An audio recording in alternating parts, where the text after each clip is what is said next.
C'est en 1949 qu'Abarth a commencé à transformer des Fiat de simples voitures de route en de véritables petits monstres de compétition et de fun. 70 ans plus tard, rien n'a changé, la recette est la même, il continue avec cette sublime 595 Competizione que je vais te présenter.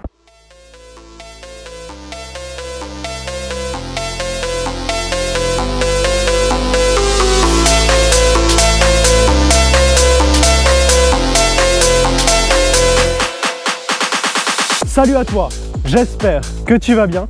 On se retrouve aujourd'hui pour une nouvelle vidéo. Alors comme tu le vois aujourd'hui, on se retrouve avec cette très belle 595 Competizione, les versions 180 chevaux, boîte manuelle. Donc c'est vraiment la meilleure version qu'on a là. Bon, sans parler évidemment de la Biposto. Déjà, avant de commencer, je te propose de t'abonner à ma chaîne YouTube pour me soutenir et pour ne rien rater de toutes mes prochaines vidéos. Je te mets juste ici mon Instagram et mon TikTok, AlexGary002. N'oublie pas également le petit like, ça m'aide énormément.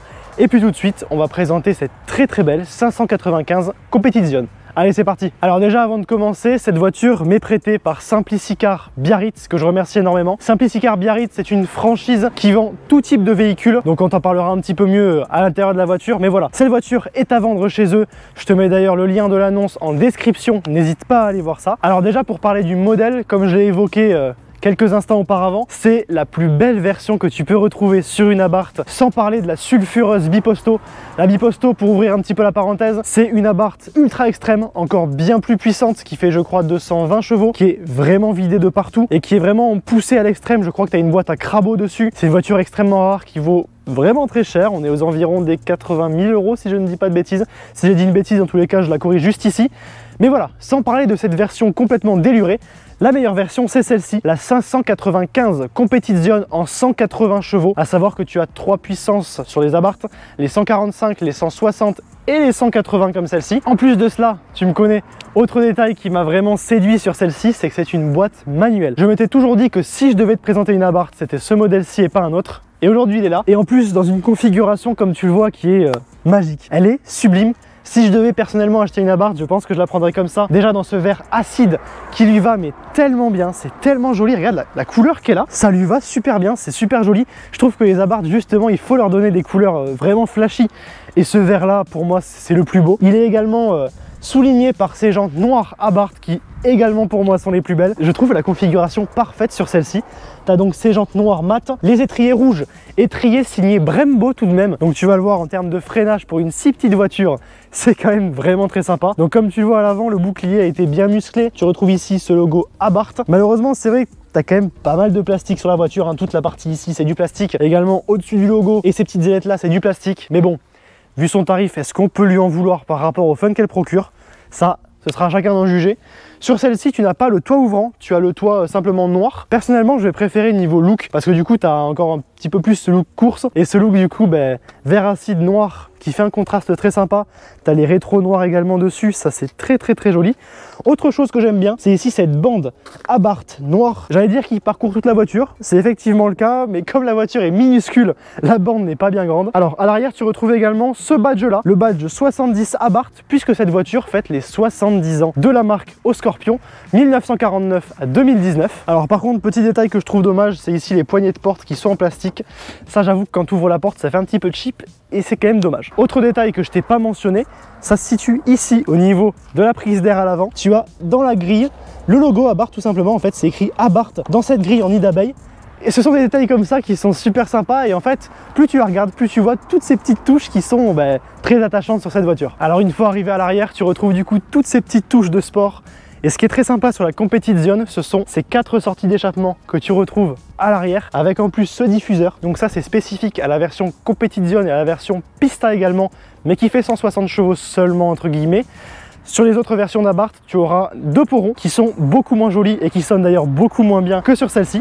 Alors ça, c'est les phases 2, donc tu les reconnais car tu as ces feux LED qui sont hop en rond comme ça avec de la carrosserie au centre. Tu as également le badge 595 Competizione juste ici. Ici, cette petite casquette, on va dire, qui revient, ça fait un petit prolongement de toit et ça rehausse encore une fois un petit look sportif sur cette voiture. Autre point dommage par contre, là c'est plastique. Ça c'est un petit point dommage parce qu'en plus les plastiques sont pas terribles, mais bon, c'est italien, malheureusement je crois que ça va avec. Dernier détail sympa, tu as ici cette petite sortie d'air qui est vrai pour le coup. Beaucoup de sorties d'air aujourd'hui sont factices, mais sur celle-ci, c'est du vrai. Donc ça, c'est sympa, ça participe au look et c'est du réel.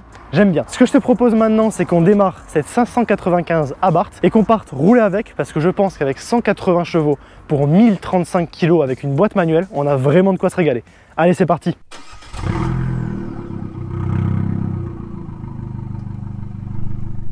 Bon, comme tu l'as entendu, déjà rien qu'au démarrage, tu as quand même une sonorité sympa et tu vas voir, ça se révèle vraiment quand tu montes dans les tours. Allez, on va essayer ça, je pense qu'on va se régaler. Bon, alors les plus perspicaces auront remarqué que j'ai changé de tenue. On se retrouve quelques jours plus tard dans la Abarth avec Tom, de chez Simplicicar. Bonjour. Alors, déjà, avant qu'on fasse la présentation de l'intérieur, je vais laisser Tom parler un petit peu de Simplicicar et te parler un petit peu de la voiture. Donc alors, dis-nous tout, Tom. Qui est Simplicicar? Qu'est-ce que vous faites? Dis-nous tout, écoute, je te laisse la parole. Ah bah alors du coup, Simplicicar, on a un réseau de 60 agences dans toute la France, dans les 4 coins de la France. Donc c'est un réseau qui marche très très bien. On s'occupe de la vente des véhicules des particuliers en faisant passer le véhicule comme un véhicule de concession, en apportant notre expertise et notre savoir-faire. Donc ce qui fait qu'en plus de ça, on a une grosse communication via nos 60 agences. Donc ça apporte de la sécurité, de la communication et de la rapidité dans la vente et surtout de la simplicité. Ok. Et alors du coup, l'avantage aussi pour le client, ça va être pour le vendeur, ça va être, on va dire, la sécurité du paiement. Et pour l'acheteur, ça va être les garanties et puis un peu plus de sécurité également dans son achat. La sécurité sur le fait qu'on a un service traçable. C'est pas comme lorsqu'on achète à un particulier, le particulier disparaît, après on n'a plus aucun appui. Là, nous, on a quand même un très bon SAV. Dès qu'il y a des soucis, les personnes peuvent venir vers nous. On a une garantie 12 mois, donc moteur, boîte, pompe qui va sur tous les véhicules qui sortent de chez nous. Et surtout, on a une garantie de conformité. Tout ce que nous annonçons sur nos annonces, bien évidemment, doit être sur le véhicule. Par exemple, si on annonce un régulateur, bien évidemment, il y aura le régulateur. Si on annonce que le véhicule va être en bonne santé, le véhicule doit être en bonne santé. Et puis parce qu'en fait c'est dans le nom Simplicicar, donc en fait vous simplifiez les démarches pour l'acheteur et pour le vendeur. Donc ça c'est cool. Exactement, surtout pour le vendeur, c'est une fois qu'on prend la vente en main, il n'a plus rien à faire, on s'occupe du début jusqu'à la fin de la vente. C'est nous qui faisons les papiers, même on fait la carte grise avec le nouvel acheteur. Alors vous êtes l'agence de Biarritz, c'est bien ça. D'ailleurs là on arrive vers Bayonne, Biarritz, dans ces coins-là, donc c'est ça, on est juste à côté. Des routes plutôt sympas. Donc vous avez un bon stock de véhicules. Cette Abarth donc en fait partie. Exactement. Elle a seulement 18 000 km, je te mets un petit plan qui le prouve, actuellement 18 342 pour être précis. Et la voiture est en vente, alors à quel prix? Alors elle est à 22 990, bien évidemment sous réserve du coup des frais de mise en route pour les frais de préparation et la carte grise. Mais en tout cas elle est en annonce à 22 990, elle est disponible, vous pouvez nous appeler pour si vous voulez venir la visiter et éventuellement pour l'acheter. Ok, il y a du coup l'annonce de la voiture qui sera en lien dans la description, également le lien du Simplicicar Biarritz pour voir tout leur stock et toutes les voitures disponibles. Et puis maintenant on arrive dans Bayonne et je vais te présenter l'intérieur de la voiture qui, comme tu vas le voir sur la Competizione, est assez différent d'une Abarth classique et vraiment très cool. Oh, alors sur ce dodan qui nous a cassé le dos, ça c'est une des particularités de l'Abarth, tu vas le voir. On se retrouve du coup à l'intérieur de cette 595 Competizione qui, pour rappel, est de 2019. C'est ça. Donc c'est une des dernières versions. Alors les différences de la Competizione par rapport à la classique, en dehors, l'extérieur, donc comme je te l'ai dit, l'échappement Monza, donc les 4 sorties d'échappement vachement mieux que sur les Abarth classiques, les 180 chevaux. T'as également une voiture qui est dans son look un petit peu plus, je sais pas, je trouve qu'elle est un peu plus agressive. Ah oui, un peu plus agressive, un peu plus sportive. C'est clair. Et alors à l'intérieur, tu as quelques petits détails sympas. Déjà, comme tu le vois devant moi, tu as ce volant assez classique, mais sur celui-ci tu vas retrouver des parties Alcantara en haut et en bas, avec également plein de petites options carbone. Donc ici, le bas du volant en carbone, autour des commandes c'est également en carbone, et ici tu as un centreur carbone, donc c'est vachement joli. Ça ajoute justement ce petit côté un petit peu plus extrême, sportif on va dire, tu vois, ça affirme son caractère. Ici tu retrouves ce levier de boîte manuelle, ce qui est très appréciable. Alors déjà c'est rigolo qu'il soit à cette hauteur là. Du coup en fait tu poses ton coude sur le coudoir et tu changes les vitesses. Il est très ergonomique. Ouais, franchement c'est plutôt cool. Et alors ce qui est très appréciable, c'est qu'il est en aluminium. Donc ça donne vraiment un feeling super en main et c'est très joli. Et ça vient justement compenser par contre le look dans la voiture. Bon, c'est Fiat qui est assez plastique quand même, malheureusement. Tu vois, tu as du plastique à peu près partout. Fiat à la base. C'est ça. C'est exactement ça. Donc alors après c'est sûr que par rapport au perf et au fun de la voiture, c'est pas forcément ce qu'on va lui demander, hein, d'avoir un intérieur irréprochable. On n'est pas sur un budget qui peut permettre ça. Mais voilà, donc ces petits détails là en fait je trouve vont vraiment apporter tout simplement une touche sympa que t'as pas vraiment sur une Abarth. classiques, on va dire, sur les 145 et les 160. Donc celle-là, c'est plutôt cool. Alors, autre détail que je trouve dommage sur les Abarth, c'est ici. Comment ça, bip, bip, bip. Oh putain, non. Elle est déjà surchauffée? Ouais, celle-là, elle a déjà planté. Ouais. Few moments later. Alors, autre détail par contre que je trouve dommage, et ça, c'est sûr. Je le vois l'image qui s'arrête. Alors, une fois n'est pas coutume, hein, la caméra POV m'a abandonné. Il va falloir que je la change un jour. Alors, détail que je trouve un petit peu dommage aussi au niveau de l'intérieur, c'est ici la planche de bord, ça c'est sur toutes les Abarth. Tu as une planche de bord grise en plastique et surtout tu as un logo 500 comme dans les Fiat 500 classiques. Ça c'est vraiment dommage parce qu'ils auraient pu mettre voilà, une planche de bord un peu plus sympa en termes de matériaux, ça aurait fait un gros effet à l'intérieur. Et surtout un logo genre 595 avec 500. Un petit competition en dessous, ça aurait été quand même bien plus joli. Ça enlève un peu le côté sportif. Ouais, ça c'est dommage. C'est dommage parce qu'hormis le volant et le pommeau, t'as pas grand chose par contre à l'intérieur. Si, les sièges par contre dans lesquels on est. Les baquets surtout. Ouais. Là.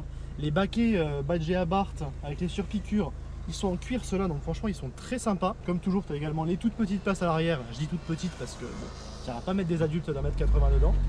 Et également tu retrouves les ceintures rouges. Donc ça fait un contraste plutôt joli.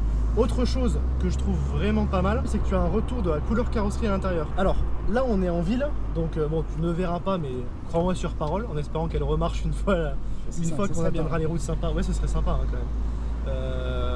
On est en ville, et alors à savoir que l'Abarth évidemment c'est une Fiat 500 à la base, c'est une voiture qui est toute petite, qui se glisse facilement un peu partout.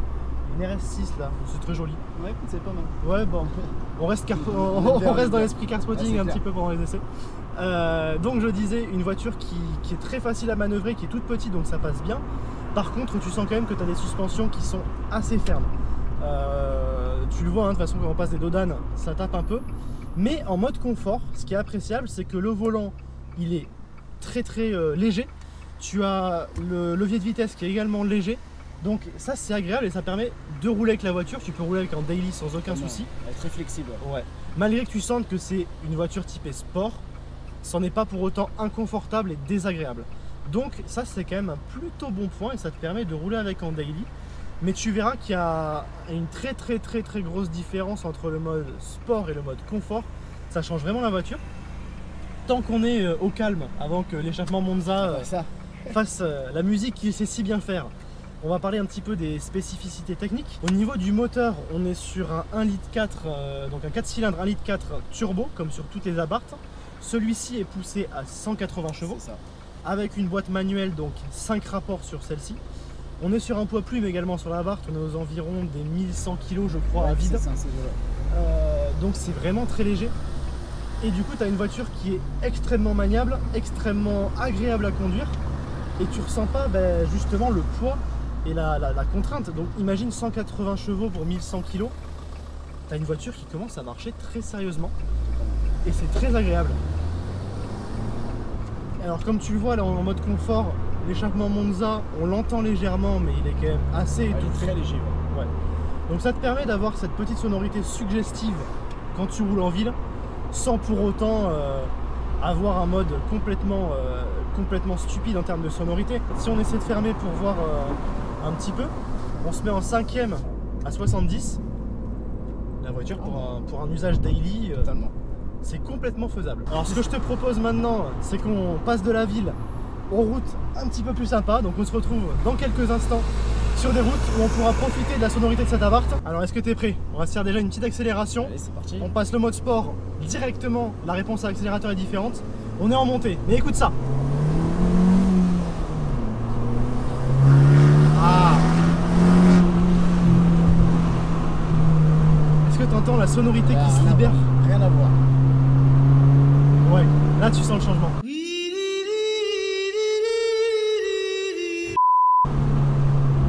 là. Ah, attends, le bruit est plus sourd. Ouais, l'ambiance. C'est vrai que ça met dans une autre ambiance. Ouais, la différence de fou que t'as. Alors, je t'explique du coup ce qu'on ressent quand on passe du mode confort au mode sport. Déjà, la réponse à l'accélérateur n'a rien à voir. À pression constante, t'as la voiture qui accélère toute seule. Autre chose qui change beaucoup en passant au mode sport, t'as ton volant qui, pour le coup, était bien souple en mode confort et là qui ne l'est plus du tout. Et regarde, tu vois, ce qui est marrant, c'est quand même tu peux faire plaisir à basse vitesse. Là, tu vois, on est à 20. Tu baisses jusqu'à même 10 km/h, tu passes en première, tu remets un peu de gaz. En première, le son est pas très beau, par contre c'est en deuxième. C'est un deuxième, il est très... ouais. On l'a trouvé. On l'a trouvé. Je crois que le plus beau son c'est en deuxième. Là t'as un beau son. Voilà, Gauche. Écoute, là, déjà, commence à chauffer, ça c'est plus t'as intéressant. cette ambiance en bas, et regarde, écoute, en bas, première c'est pas très beau, et deuxième, là. Et par contre, du coup, la Barth, t'as une position de conduite qui est très droite, qui est assez particulière, donc t'es très droit par rapport au pédale, t'es très droit par rapport au volant. Malgré tout, ça donne un ensemble qui est pas désagréable, globalement, ça donne une position de conduite assez fun, donc déjà c'est cool. Niveau châssis, Beaucoup plus rigide, mais réagit beaucoup mieux. Quoi. ouais. Là on est sur les suspensions qui se sont bien durcies, le châssis est rigide. Et ce qui est bien, c'est que comme la voiture est toute petite et en plus sur les routes du Pays Basque, qui clairement sont géniales, hein, c'est un enchaînement de petits virages. Je roule actuellement à 80, bon je pourrais pas te le montrer parce que j'ai plus le POV, il faudra me croire sur parole. Je le valide. Tu valides? Je valide. Je roule à 80-85, donc dans les limitations, et je m'éclate. Regarde, tu vois là, hop, tu mets un peu de gaz, tu sors ton virage, tac, tu vois, tu rétrogrades, là la sonorité, là, tu tombes à 70. Ah, t'entends le turbo? Il revient à chaque fois. Hein. Ouais, t'entends vraiment le retour souffle qui turbo vient juste derrière. Ouais. Alors, chose très sympa aussi que je viens de voir, t'as ici ton manomètre de pression de turbo, je te mettrai un exemple juste après. Donc en fait, c'est un manomètre qui indique à quelle pression charge ton turbo. Donc là, tu vois, par exemple, hop, je suis à 0, et au fur et à mesure que je vais accélérer, ça va monter. Et si j'accélère à fond, on monte quasiment à 1,5 bar. Ce qui, une bonne pression aussi. quand tu commences à avoir la mécanique pour une pression d'origine, donc non modifiée, ça commence à faire. Ça commence à faire, donc je pense que tu as quand même un turbo qui souffle bien fort là-dedans. Oui, et en plus de ça, qui n'est pas surexploité.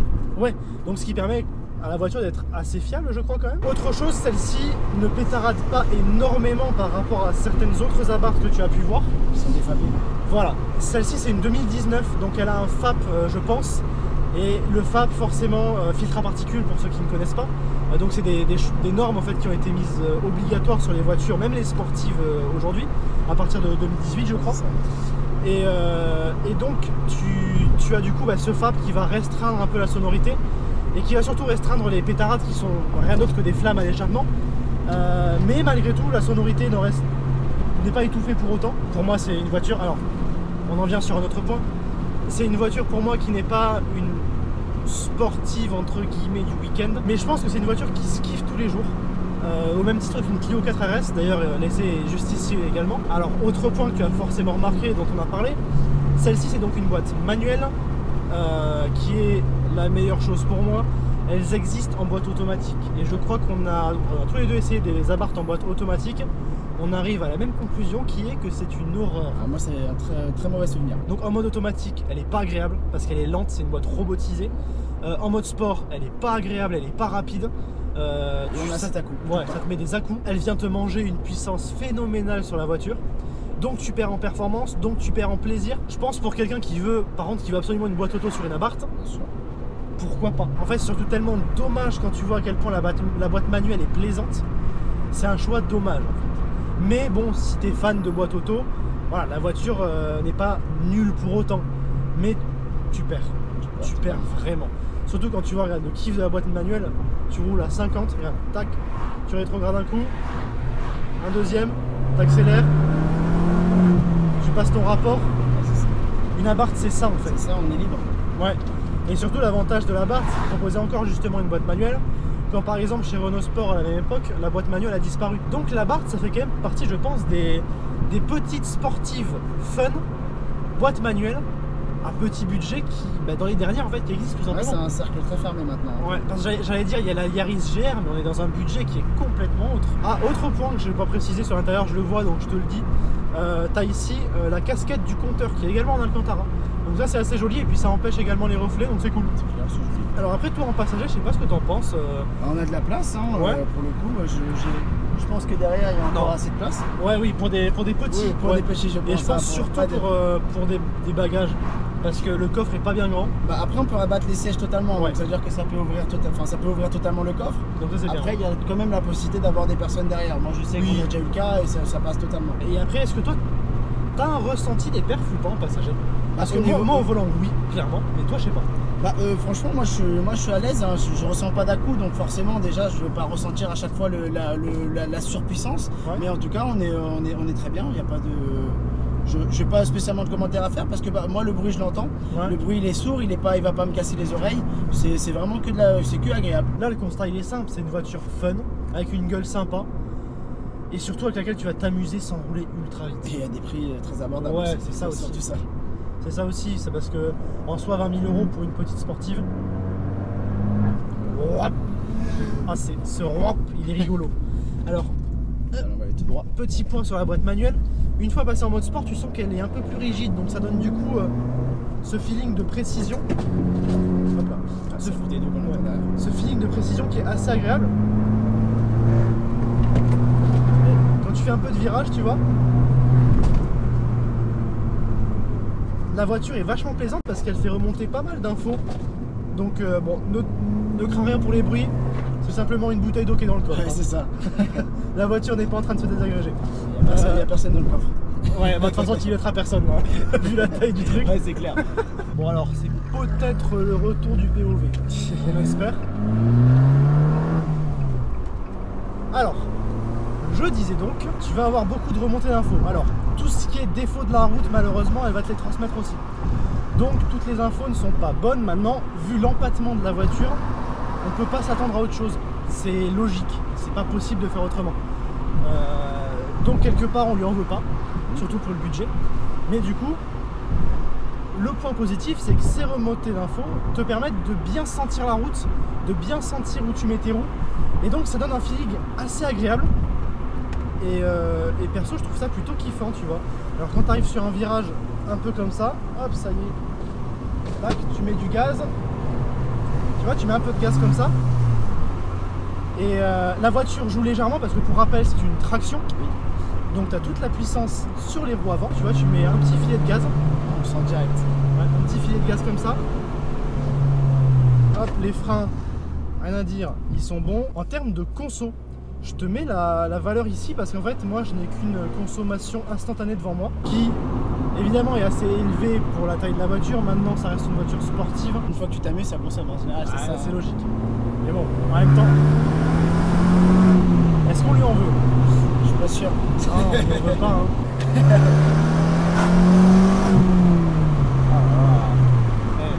Quand même, hein. Ça pousse bien, ouais. La sonorité. T'as pas besoin de pousser dans l'extrême au niveau des vitesses pour pouvoir t'amuser. C'est clair. Et en fait, alors, l'accélération n'est pas fulgurante. Hein. On est sur un 0 à 100 en 7 secondes 2. Donc, c'est pas fou. Maintenant, ça suffit amplement à s'amuser et surtout à s'amuser dans les limites légales. Bon, bah écoute, j'espère que ce petit essai avec Simplicity Car t'a plu.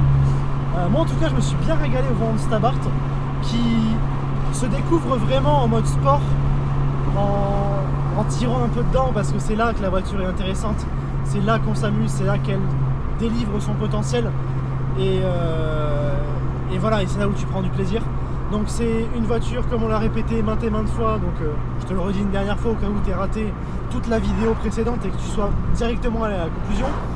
Une voiture fun, une voiture avec un beau look, une voiture récente et assez fiable, je pense, dans tous les cas. Pas cher à entretenir également, puisque comme elle est légère, je me suis trompé un petit peu sur le poids, on est environ à 1035 kg à vide, donc c'est quasiment rien. Tu dois pas non plus manger trop de consommables. C'est une voiture surtout extrêmement fun, et ça, il n'y en a plus beaucoup des voitures fun petit budget. Donc, en tout cas, c'est une très bonne voiture pour un usage daily majoritairement, en tout cas, c'est comme ça que je l'utiliserai. Et celle-ci particulièrement qui est à vendre chez Simplicity Car, qui est totalement disponible. Ouais, l'annonce est en description. Je crois que si je devais en acheter une, je prendrais elle directement parce que la configuration verte est magnifique, les roues noires sont magnifiques, la ligne Monza, le côté que ce soit une Competizione, l'intérieur avec le volant Alcantara, 18 000 km, elle n'est pas neuve, mais on va dire qu'elle a encore toute la vie devant elle. Donc écoute, si tu as été convaincu par l'essai de Stabart et que tu en cherches une, crois-moi, tu peux directement te diriger vers cette voiture-là et contacter Tom chez Simplicity Car Biarritz. Avec grand plaisir. Ce sera un bon choix. Bah écoute, j'espère que cette vidéo t'a plu. Si c'est le cas, n'oublie pas de t'abonner à ma chaîne YouTube pour me soutenir et pour ne rien rater de mes prochaines vidéos. Et j'enlève ça parce que j'ai l'air bête et maintenant que la vidéo est finie, elle marche. Ah, forcément. Laisse tomber. C'est comme ça que ça se passe. C'est comme ça que ça se passe, exactement. Je te mets juste ici mon Instagram et mon TikTok, AlexGary002. Je mets également ici votre Instagram, donc Simplicity Car Biarritz. Et puis moi, je te dis à très bientôt pour une prochaine vidéo. Et on s'en fait une dernière, juste pour partir sur une note positive. Allez, ciao. Ça c'est de la caisse. Ça c'est de l'auto. Ça c'est de l'auto. Ça c'est de la vraie auto ça.